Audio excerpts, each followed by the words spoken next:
So shuffling a tarot deck is easier than it looks. I know sometimes it looks hard, but it's easier than it looks. Before I shuffle any tarot deck, I do go ahead and purify my hands. I wash my hands in warm water, and I also take blessed oil and I pour it over my hands. And I just rub it all into my hands, just to put out clear energy for the reading, making sure any of my energies is not involved in the people, clients, or overall readings that I'm doing. With this deck here, you have to hold it firmly in your hand, placing your index and middle finger to hold most of it together. You do it differently with bigger decks. Mostly you hold it more firmer. But like I was showing you here, there are all different types of decks. There are small decks, bigger decks such as these that you have to hold firm, most likely release when you go into the palm.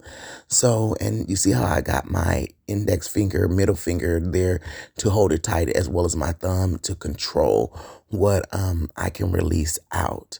You do the same thing with medium decks as well as small decks. It's all the difference is it the control that you have when you shuffling the deck.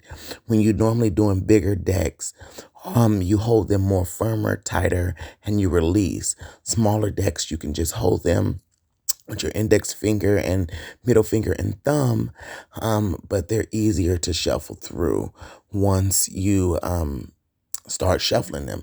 So let me show you here. I'm getting this deck of cards here, holding it like I positioned, like I told you, cupping it under my hand, and then I'm sliding it into my palm. When I slide into my palm, I put my thumb down. That pulls the cards through. As I'm doing here, you could say, so you see me each time my thumb goes down, it pulls another card. The deck goes in my hand. And then I put my thumb down and pull another card. And as you get more comfortable with this motion, you can go faster and faster and faster, as you see I'm doing right here. That gives a chance for messages to pop out and pop out randomly. See, like this one here for the person in the reading. So I just grab that, put it back up there. But yeah, so you continue to do the same movements. Put the deck in your palm, thumb down, pull. Deck in your palm, thumb down, pull. Deck in your palm, thumb down, pull. So yeah, as you can see here, and then you just get faster and faster as you get more comfortable with the movements that you are seeing. And then it just becomes a little bit more easier. Okay, one more time. Deck and palm, you see a card that's flipped out here, but that happens. And you do use them sometime for the readings. But here, as you see, deck and palm, thumb down, deck and palm, thumb down. See how that message just popped out? Deck and thumb, excuse me. So I meant deck and palm and thumb down to pull the cards. And as you can see, it's going smoothly and well. It does better with smaller decks, true enough. But as you continue to do this, you'll get messages after messages after messages. Let's go, spirit guide.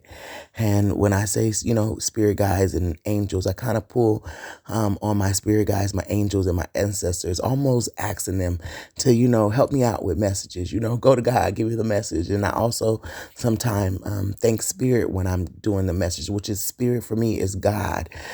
Because, you're doing this stuff, it's by chance that things are coming out, but that's what the universe wants. That's what your higher power wants.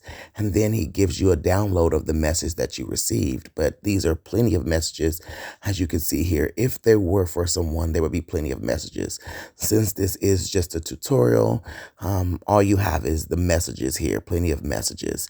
But normally you would line these cards up and, read the messages. You see I'm turning them over, lining them up, and then you get a gist of the cards and what they mean. You'll get different downloads. Tarot cards are strictly about tapping highly into your intuitions, your gut feelings about the message that you get, really leaning out on faith and God to download you messages.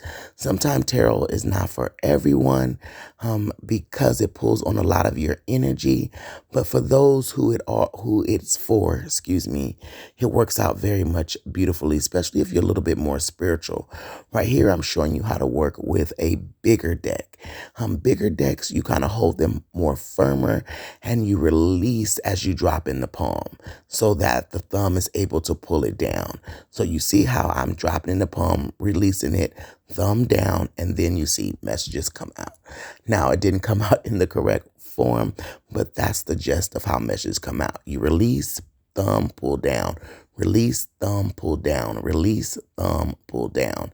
And then as you get more comfortable with the movements, you're able to just thumb through the deck like crazy.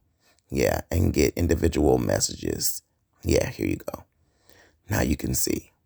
But it's also in the release, and it's the release in the middle finger and index finger and thumb, but still keeping a nice grip, but you almost kind of loosen your grip on bigger cards so that the thumb can pull the message out, so whatever, it's almost like whatever the thumb pulls is what really comes out.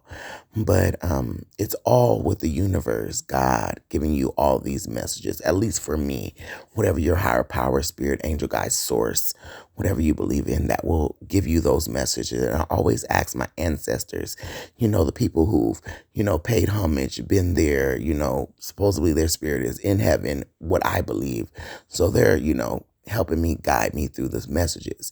Now, if any of these bigger decks get big, you see the messages pop out, gets too much in your hand, you can also split the deck and shuffle them and then grab the other half and shuffle them too, just to see if you get any messages out of that. So you see me here, I'm splitting the deck. It could be overwhelming in your hand. And then I'm just repeating the same motions and movements, that I said before. But remember, with big decks, you have to hold them a little bit firmer, and you're also loosening your grip on your index and middle finger and thumb to give you messages. As for as little cards, you don't have to loosen your grip as much. You can pull with your thumb. But see how that made it much more easier when I split those decks like that and I'm shuffling and thumb through. So I'll go through this half of this deck if I'm doing a reading, and then I'll put it down, and then I'll grab the other half of the deck and I'll thumb through and shuffle through that half. Still using the whole deck, but separating how much I'm controlling in the deck. And you see, once I split the deck, how shuffling the bigger cards made it much more easier. Look at it just gliding through, gliding through. Yeah. So yeah, you can do that, or you can just use the whole big deck. But another thing that I do, which I'm showing you here, is that if the deck is too big, or the material, because the deck depends on the materials, you will just shuffle the deck, split it, shuffle it, and then turn it over and pick the cards from the top, how many you need. Still with the universe giving you those cards, but it's just an easier way to do it, especially if you can't handle controlling the cards. But make sure that you shuffle the deck. You also have a medium-sized deck here. They're easier too. But like I said too, to see all those messages come out, but it depends on the material of the deck, because that bigger deck that I have is made so much more with paper. You can see this deck is a little bit more shiny, easier to control and easier to get messages from. So you see me thumbing through those and you see a message just pop out. And I'm doing the same thing that I do for the smaller deck, the bigger deck. It's just the technique that you use when you're dealing with look at all those cards coming out. It is just the technique that you use when you're shuffling through these decks. So yeah, that was fun. I like that so much. Look at all those messages. Just plenty of messages. And when you're doing really tarot card readings, you don't use all these messages. This is too many messages. I will say that. You only want to get enough so that you can understand what it's saying. And you might get messages from different decks to help you clarify more messages. But as you can see here, these are plenty of messages, and you can pull plenty of messages if you follow this tutorial.